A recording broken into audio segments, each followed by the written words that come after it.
नमस्कार सभी साथियों को। साथियों, आज की मेरी कहानी है तेनालीराम की कहानी और कहानी का शीर्षक है कि अपमान का बदला।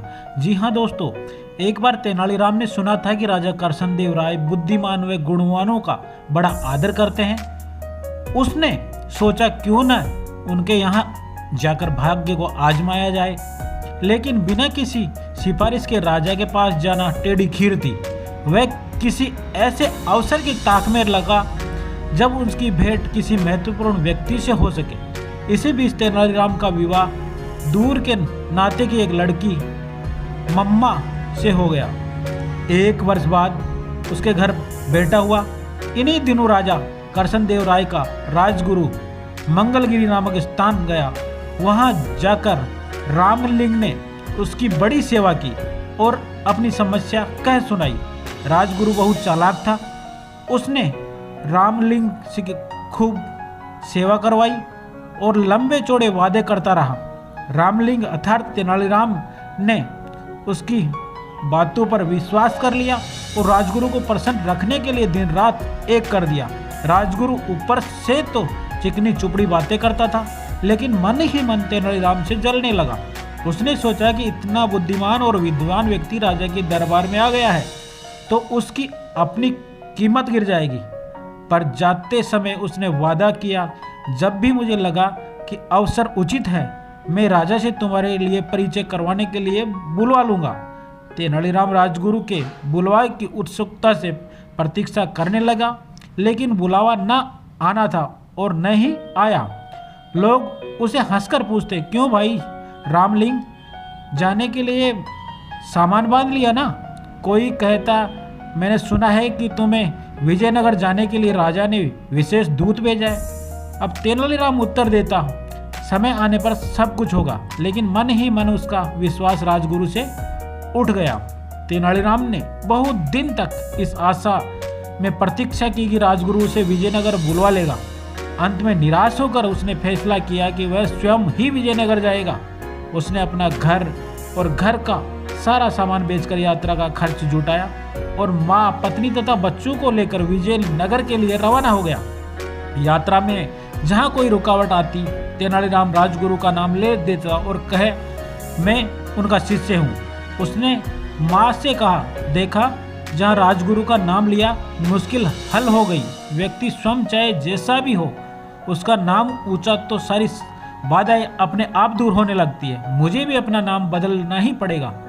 राजा करसनदेव राय के प्रति सम्मान जताने के लिए मुझे भी अपने नाम में कुछ नाम करसन शब्द जोड़ना लेना चाहिए। आज मेरा नाम रामलिंग की जगह रामकरसन हुआ। बेटा, मेरे लिए तो दोनों नाम बराबर है। मैं तो अब भी तुम्हें राम पुकारती हूँ, आगे भी राम पुकारूंगी। फिर कोडविड नामक स्थान पर तेनालीराम की भेंट वहाँ के राज्य प्रमुख से हुई, जो विजयनगर का प्रधानमंत्री का संबंधी था।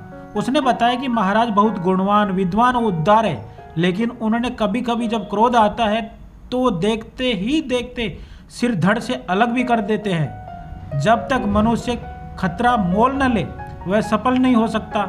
मैं अपना सिर बचा सकता हूँ। तेनालीराम ने स्वर में आत्मविश्वास था।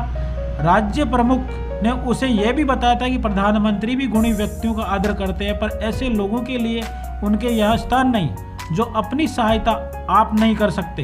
4 महीने की लंबी यात्रा के बाद तेनालीराम अपने परिवार के साथ विजयनगर पहुंचा। वहां की चमक दमक देखकर वह दंग रह गया। चौड़ी चौड़ी सड़कें, भीड़ भाड़, हाथी घोड़े, सजी हुई दुकानें और शानदार इमारतें, यह सब उसके लिए नई चीज थी। उसने कुछ दिन ठहरने के लिए वहां एक परिवार से प्रार्थना की। वहां अपनी माँ, पत्नी और बच्चे को छोड़कर वह राजगुरु के यहाँ पहुंचा। वहां तो भीड़ का ठिकाना ही नहीं था। राजमहल में बड़े से बड़े कर्मचारी से लेकर रसोइया तक वहां जमा थे। नौकर चाकर भी कम न थे। तेनालीराम एक नौकर को संदेश देकर भेजा कि उनसे कहो कि तेनालीराम गांव से राम आया है। नौकर ने वापस आकर कहा, राजगुरु ने कहा है कि हम इस नाम के किसी भी व्यक्ति को नहीं जानते। तेनालीराम बहुत हैरान हुआ। वह नौकरों को पीछे हटाता हुआ सीधे राजगुरु के पास पहुंचा। राजगुरु, आपने मुझे पहचाना नहीं? मैं रामलिंग हूँ, जिसने मंगलगिरी में आपकी सेवा की थी। राजगुरु भला उसे कब पहचानना चाहता था। उसने नौकरों से चिल्लाकर कहा, मैं नहीं जानता वह कौन आदमी है, इसे धक्के देकर बाहर निकाल दो। नौकरों ने तेनालीराम को धक्के देकर बाहर निकाल दिया। चारों ओर खड़े लोग ये दृश्य देखकर ठहाके लगाने लगे। उसका कभी ऐसा अपमान नहीं हुआ था। उस पर मन ही मन फैसला किया कि राजगुरु वह अपने अपमान का बदला अवश्य लेगा, लेकिन इससे पहले राजा का दिल जीतना बहुत जरूरी था। दूसरे दिन वह राज दरबार में जा पहुंचा। उसने देखा कि वहां जोरों का विवाद हो रहा है। संसार क्या है, जीवन क्या है, ऐसी बड़ी बड़ी बातों पर बहस हो रही थी। एक पंडित ने अपने विचार प्रकट करते हुए कहा, यह संसार एक धोखा है। हम जो देखते, सुनते हैं, महसूस करते हैं, चखते या सूंघते केवल हमारे विचार है। असल में वह सब कुछ नहीं होता, लेकिन हम सोचते हैं कि वो होता है। क्या सचमुच ऐसा है? तेनालीराम ने कहा, यही बात हमारे शास्त्रों में भी कही गई है। पंडित जी ने थोड़ी ऐठ दिखाते हुए हैरान होकर पूछा और सब लोग चुप बैठे। शास्त्रों में जो कहा वह झूठ कैसे हो सकता है? लेकिन तेनालीराम शास्त्रों से अधिक अपनी बुद्धि पर विश्वास करता था।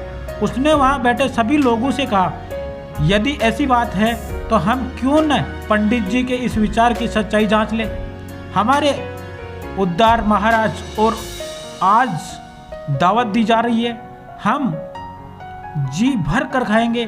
पंडित जी से प्रार्थना है कि वह बैठे रहे और सोचे कि वह भी खा रहे हैं। लेकिन तेनालीराम की बात पर जोर का ठहाका लगा।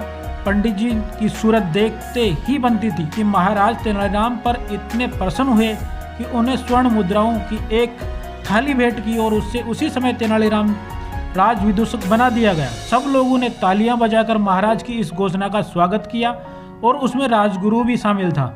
जी हाँ दोस्तों, इस कहानी से हमें ये शिक्षा मिलती है कि अगर आप में टैलेंट है तो आप अंधेरे में भी अपना रास्ता बना सकते हो। जिस प्रकार से कई दिनों तक राजगुरु पे तेनालीराम डिपेंड रहा, मगर फिर उसको खुद ही उस मैदान में उतरना पड़ा और खुद ही जगह बनानी पड़ी। जी हाँ दोस्तों, आपको कैसी लगी ये तेनालीराम की कहानी अपमान का बदला? अगर आपको अच्छी लगी तो प्लीज़ हमारे चैनल को लाइक, शेयर, सब्सक्राइब जरूर करें ताकि आपको आगे भी मिल सके ऐसे ही इंटरटेनमेंट वीडियो। तब तक के लिए जय हिंद।